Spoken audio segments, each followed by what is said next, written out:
जय श्री गणेश मित्रों, मैं ऐश्वर श्रीराम शर्मा। आज मैं बात करने जा रहा हूँ प्लेटिनम तथा गोल्ड में क्या भेद रहता है। प्लेटिनम तथा पीली धातु गोल्ड यानी सोने में शनि महाराज की भ्रमण स्थिति से इसका उतार चढ़ाव का जो रेट डिसाइड होता है इसके लिए देखा जाता है। और ये प्लेटिनम और गोल्ड की विश्लेषण के लिए आपको एक मानकर चलना पड़ेगा कि सोने में जो है कली का वास रहता है और प्लेटिनम में कली का वास नहीं रहता है। यानी कलयुग पीली धातु में कलयुग का निवास रहता है तथा प्लेटिनम में कलयुग का निवास नहीं रहता है। ये आपको एक मानकर चलना पड़ेगा। वीडियो विस्तारपूर्वक बनाने के पहले आप मेरा वीडियो जो लाइक कीजिए, शेयर कीजिए और बेल आइकन का बटन भी दबा दीजिए, क्योंकि नया नया शोध चल रहा है, नया नया रिसर्च चल रहा है, इसलिए आप लाइक करना नहीं भूलें।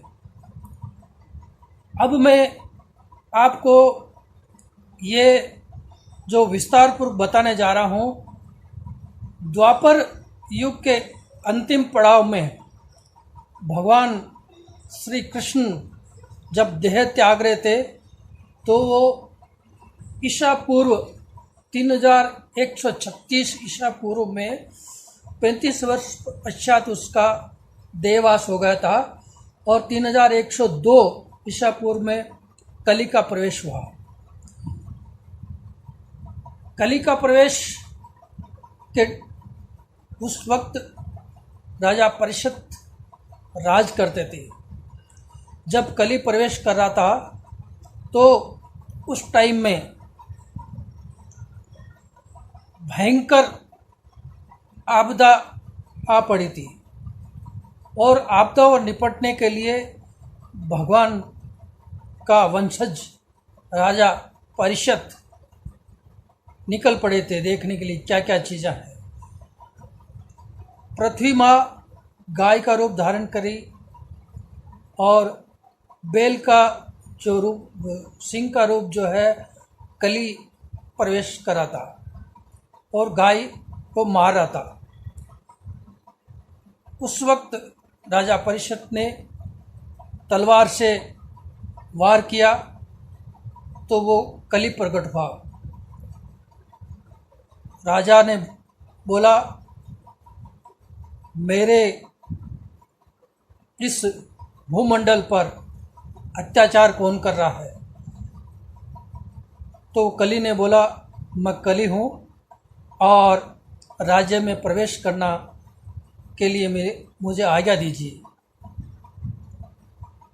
राजा ने निम्न स्तर का उसको वरदान दिया कि जहाँ पर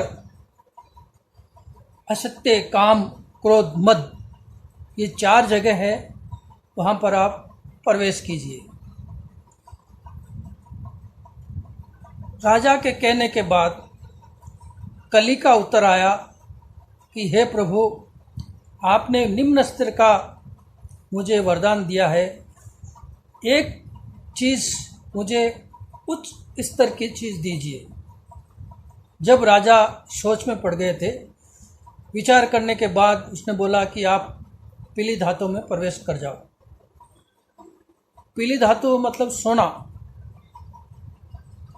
ये आपको मानकर चलना पड़ेगा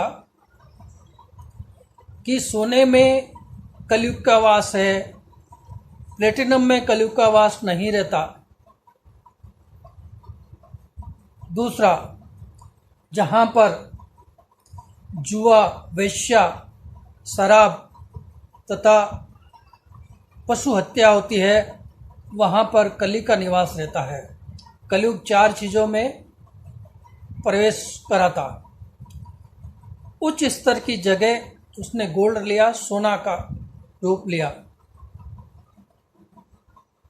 तब इस 4 जगह पर वास्तु दोष नहीं लगता। कहाँ पर? जुआ, वैश्यालय, शराब और पशु हत्या यानी बुचड़खाना, इन 4 जगहों पर वास्तु दोष नहीं लगता कलयुग में। उच्च स्तर के लिए वास्तु दोष लगता है सोने में। आपको मानकर चलना पड़ेगा कि 10 ग्राम सोना आपकी जेबक में है तो मन विचलित हो जाता है, और प्लैटिनम 10 ग्राम लीजिए, आपकी आत्मविश्वास की शक्ति पैदा होगी। और 10 ग्राम भी सोना आपकी जेबक में रहा तो मन शांत नहीं रहता है।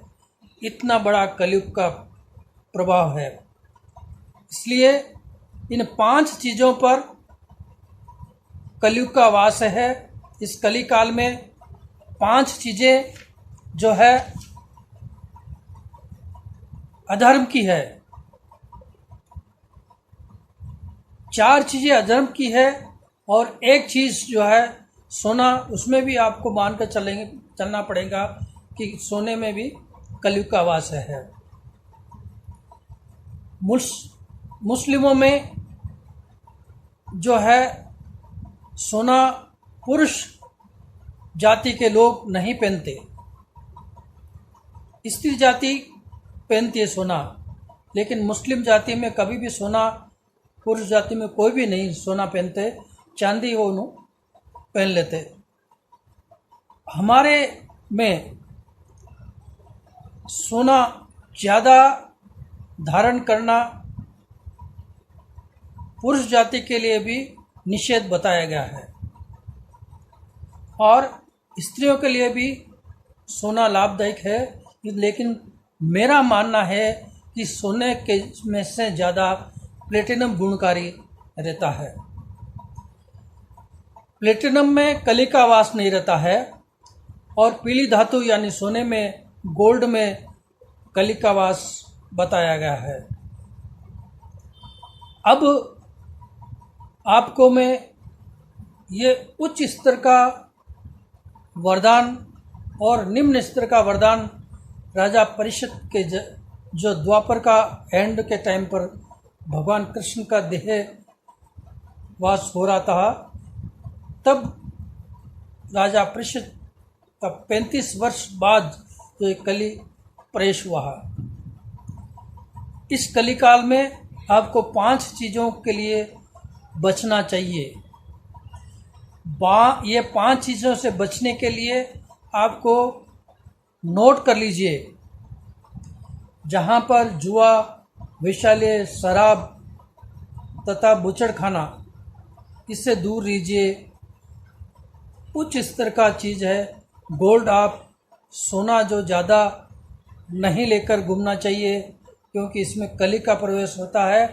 ये जेबक में रहा तो आत्मविश्वास डगमगाएगा, और आत्मविश्वास अगर प्लेटिनम रहा तो आत्मविश्वास भर जाएगा, और प्लेटिनम की चेन पहन सकते हैं, अंगूठी पहन सकते हैं, ब्रासलेट पहन सकते हैं, लेकिन ज़्यादा सोना अति वर्जित है, अति सोना वर्जित है। गोल्ड धारण करना मनुष्य के लिए वर्जित बताया गया है। आज मैं आपको प्लेटिनम तथा पीली धातु का जो उतार चढ़ाव रहता है, शनि महाराज की भ्रमण स्थिति से देखा जाता है। दोनों ही शनि महाराज के से रिलेटेड है, लेकिन प्लेटिनम गुणकारी है और पीली धातु ज़्यादा रखने से गुणकारी नहीं मानी गई है। ये मानकर चलना पड़ेगा।